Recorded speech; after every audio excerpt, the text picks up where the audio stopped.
In this video, we are going to learn on how you can use the drop statement. For many of you may already know about it because there's a lot of memes about it on the social media. So drop statement is actually used to permanently remove an entire database, table, or a column. Now, you may get confused it with the delete statement that we have. Remember, delete is used to remove a specific row from a table, where a drop can completely delete the entire structure or a data. So be very mindful before you use this drop statement.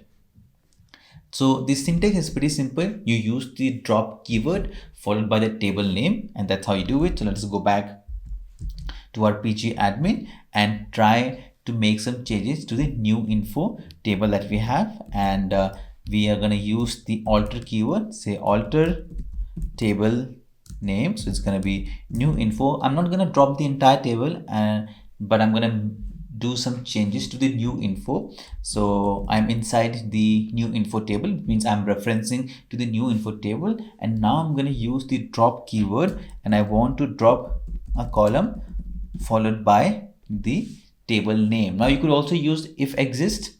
If you want, you can also use if exist. I'm going to come to that later on. So when you do this and you run the query, it says query returned successfully.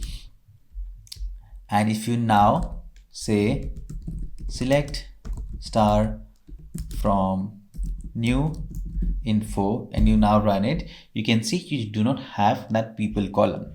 Now there's another option that we have, that we can add it in the query.